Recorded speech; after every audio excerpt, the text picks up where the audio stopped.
Hola querido, la lección de esta semana tiene como propósito mostrar el valor de los relacionamientos como fuente de vida abundante y feliz. Empezaremos hablando de Abigail, Nabal y David. Veamos un poco la historia de especialmente Abigail y Nabal, porque aquí vemos el valor de los relacionamientos. Esta historia está registrada en el capítulo 25 del primer libro de Samuel. Mira, David y sus soldados estaban andando errantes por el desierto de Parán y necesitaban comida. Estaban huyendo del rey Saúl. ¿Qué hacer? El lugar más próximo donde podrían encontrar ayuda era la región del Carmelo. Allí vivía Nabal, un hombre muy rico. Entonces David envió a 10 jóvenes soldados para pedir ayuda a Nabal. Un poco de comida no iba a dejar más pobre a aquel hombre rico. Por otro lado, David había sido generoso con los pastores de Nabal cuando sus ovejas pastaban en sus tierras. Él había protegido a los hombres de Nabal. ¿Por qué no podría ahora ayudarlo? Pero se engañó, porque Nabal fue insensible al pedido de David. La soberbia y el orgullo cerraron sus oídos y preguntó: ¿quién es David para que yo lo ayude? Esta pregunta no denotaba desconocimiento, sino desprecio. Nabal conocía el origen humilde de David. ¿Por qué debería atender entonces al pedido de un perseguido? De nada sirvió que los propios hombres de Nabal le explicasen que David había sido generoso con ellos cuando ellos pastaban sus ovejas en las tierras de David. Nabal oía, pero no escuchaba. No entendía. El orgullo, querido, el orgullo ensordece. Porque tú piensas que eres el único que tienes la razón. Solo que tú piensas que lo único que vale es lo que tú piensas y no quieres escuchar a nadie. ¡Qué tragedia! Nabal es el típico personaje de pésimo relacionamiento. Podría haber atendido el pedido de David, o por lo menos podría haber sido delicado y cortés al decir que no podía ayudarlo, pero fue malcriado y prepotente. La historia continúa relatando que cuando los jóvenes volvieron y contaron lo que había sucedido, David se enfureció y decidió destruir a Nabal. Armó a todos sus soldados y decidió acabar con Nabal y con toda su familia. Fue ahí que apareció Abigail, la esposa de Nabal, porque uno de los pastores corrió a Abigail y le contó lo que estaba sucediendo. Y al contrario de su esposo, Abigail sí supo escuchar, y no solo escuchar, sino reflexionar inmediatamente y tomar una decisión sabia a fin de resolver el problema que había creado la falta de buen relacionamiento de su esposo. ¿Qué hizo Abigail? Los soldados de David venían con el propósito de destruir a su familia. Entonces, aparentemente ya no había nada que hacer. Pero Abigail preparó alimentos y se dirigió al encuentro de David y le pidió disculpas por la ingratitud de su esposo. David venía enojado, acompañado de sus soldados y dispuesto a acabar con Nabal y con su gente, pero Abigail fue al encuentro de David, se arrodilló delante de él y lo trató de mi señor. Ahora, lo que necesitamos aprender es cómo el éxito o el fracaso en muchas circunstancias de la vida depende de la manera como te relacionas con las personas. Nabal casi lo arruinó todo. Por el contrario, Abigail lo solucionó todo. Ahora, ¿cuál fue la diferencia entre ambos? El relacionamiento. Mientras que el esposo fue malcriado y prepotente, la esposa fue mansa, tierna y gentil. Te digo una cosa, en la vida no basta tener talento. Hay que saber relacionarse bien. Y solo Dios puede ayudarte a reflejar su carácter y a relacionarte bien con las otras personas. Y llámense estas personas esposo, esposa, vecino, patrón, empleado o cualquier cosa. Mira, está probado por estudios que hoy día una empresa, si tuviese 2 candidatos para escoger, va a escoger el que se relaciona mejor. Aunque el otro sea más inteligente, tenga mejores títulos, sea más capaz, va a dejar a ese de lado, va a escoger al que se relaciona mejor. porque está probado que los mejores empleados, los mejores seres humanos hoy día son los que saben relacionarse mejor. No los más inteligentes, no los más preparados académicamente, no los que poseen más títulos, sino los que se relacionan mejor. Y solo Jesús puede ayudarte a desarrollar relaciones humanas positivas, de comprensión, de amor, de cariño, de afecto, de respeto, de tal manera que seas una persona querida, admirada, y muchas veces llegues a puestos de liderazgo en tu vida profesional. Pasemos al segundo punto de la lección.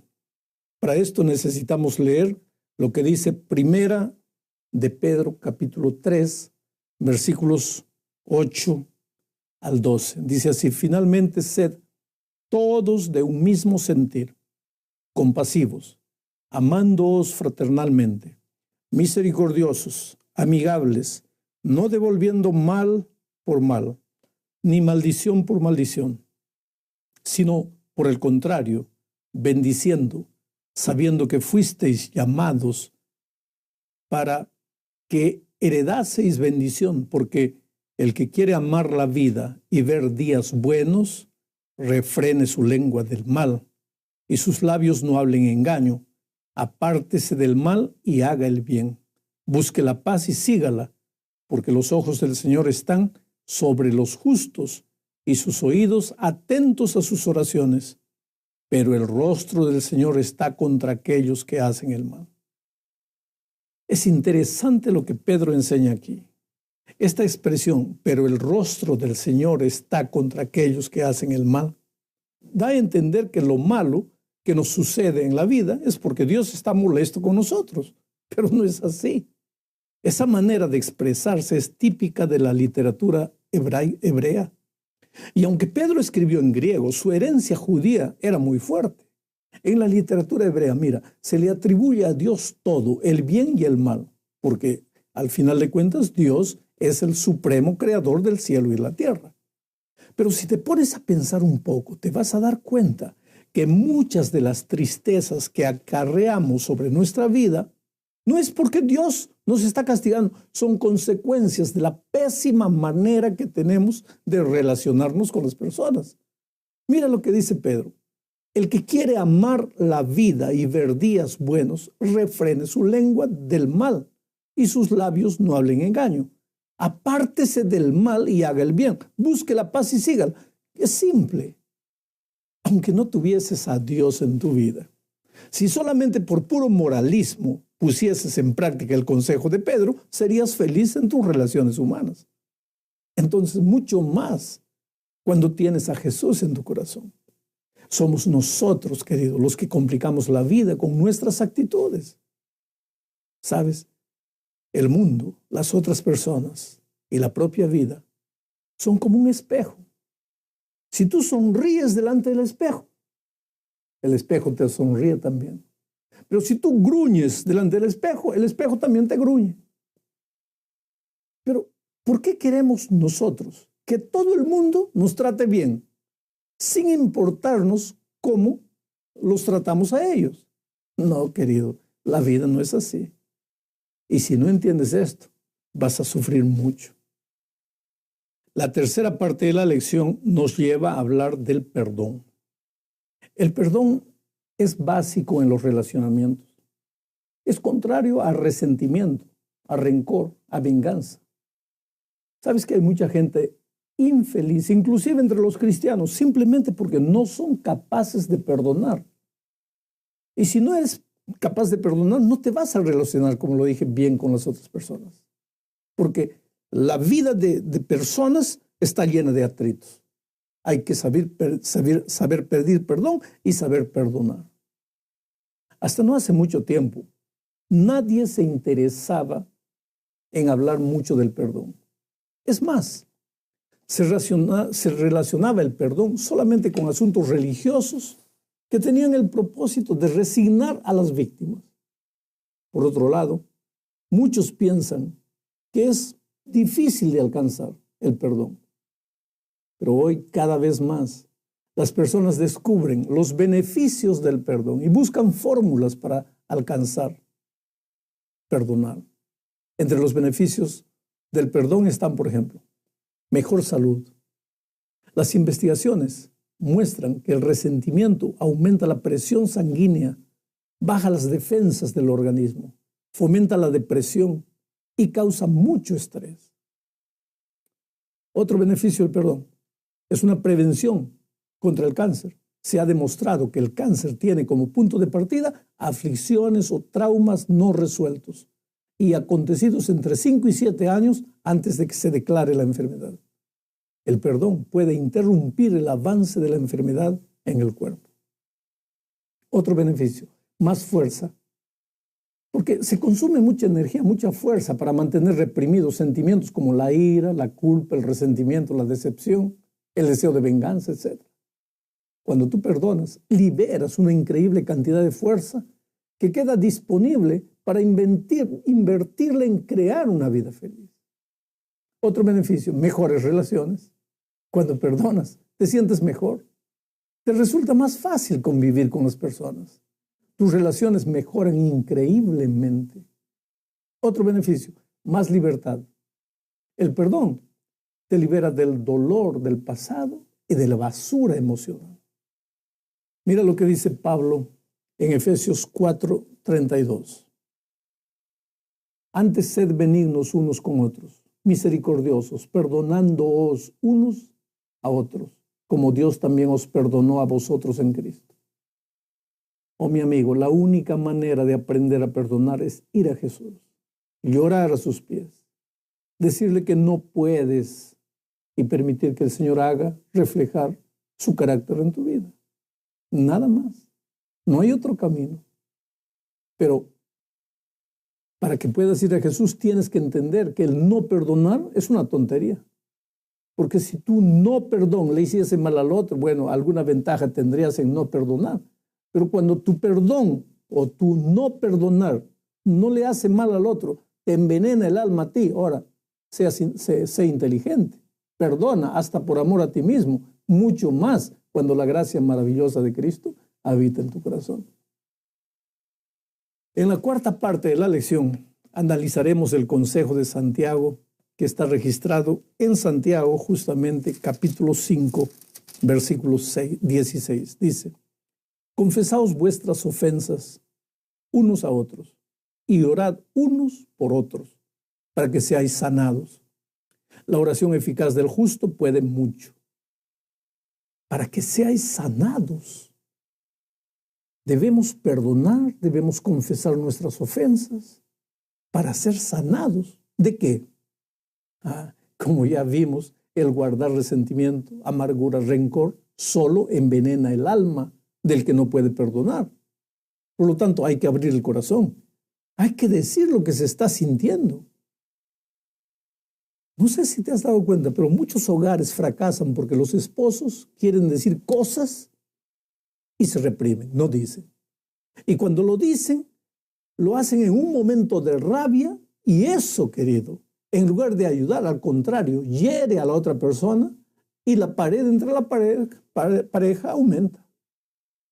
En cierta ocasión me buscó una persona y me dijo lo siguiente: pastor, hay un hermano en la iglesia al que yo no puedo ver.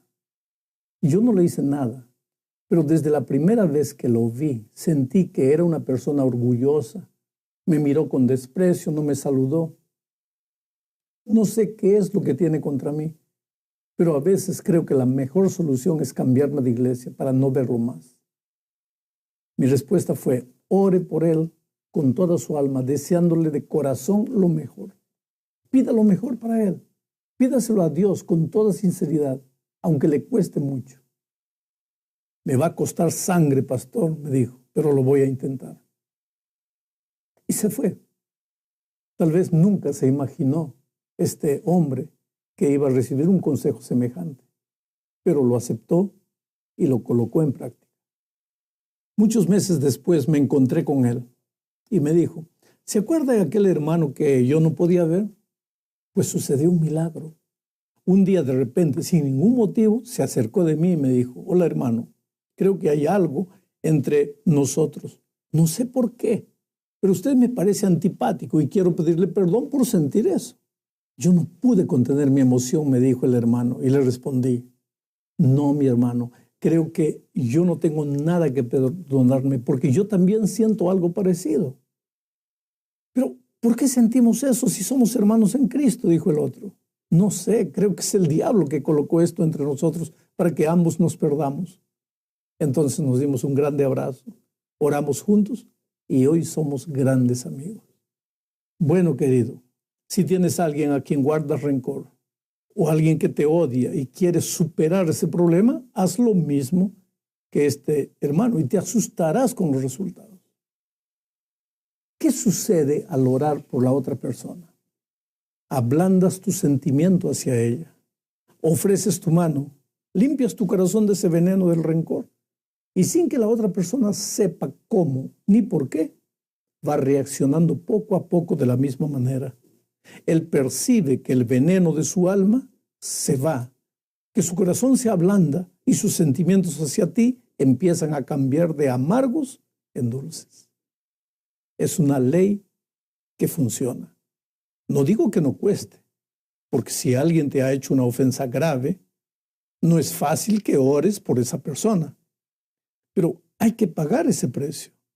Ahora, si este precio te resulta muy alto y prefieres seguir enojado y lleno de amargura, pagarás un precio 10 veces mayor, porque te envenenarás la vida y nada lograrás. Está demostrado que el perdonar de corazón es una terapia maravillosa, así como el guardar resentimiento es el veneno que acorta la vida. Por desgracia, hay muchas personas que pasan años y años llenos de rencor. No se dirigen la palabra, no pueden verse ni en pintura. No saben cuánto daño se hacen a sí mismas. Por eso Santiago afirma que confesar los pecados los unos a los otros sana. Llegamos al fin de la lección hablando del valor de las palabras en las relaciones humanas. Pablo aconseja en la epístola a los Efesios capítulo 4, versículo 29, lo siguiente. Mira lo que dice. Ninguna palabra corrompida salga de vuestra boca, sino la que sea buena para la necesaria edificación a fin de dar gracia a los oyentes. Y en primera a los Tesalonicenses 5:11 dice, por lo cual animaos unos a otros y edificaos unos a otros, así como lo hacéis. Nota en qué sentido Pablo usa la palabra edificación. La iglesia es como un edificio en el cual cada miembro tiene su lugar, pero es un edificio inacabado. Está siendo construido, edificado día tras día. Y las palabras son una herramienta poderosa de edificación, aunque infelizmente también lo pueden ser de destrucción. Necesitamos pedirle a Dios que nos ayude a abrir la boca para pronunciar palabras de ánimo, de edificación y de consuelo. Esto ayuda a cultivar relaciones saludables. La crítica, las acusaciones y las condenaciones no construyen. Mira, si tú eres un líder de iglesia y ves que hay cosas que deben ser cambiadas en la iglesia, no critiques. Ama, anima, edifica. No seas pesimista creyendo que la iglesia está perdida. Muestra optimismo predicando el amor de Jesucristo y el elevado blanco al que Jesús desea llevar a su iglesia. Pero hazlo con amor, usando palabras de edificación. Esto ayudará a la iglesia y te hará un líder cristiano y feliz. Todas estas lecciones quedadas en la teoría no ayudan de mucho. Sal de la teoría y practica. Cada día, día por día, clama a Dios. Pasa tiempo con Dios de mañana. Estudia la lección de la escuela sabática, la devoción matutina. Ora, clama a Dios, medita. Después enfrenta las luchas de la vida, sabiendo que muchas veces tus emociones te van a traicionar, pero si Jesús está en tu vida, Él te va a ayudar a controlar todo y vas a salir victorioso. Que Dios te bendiga.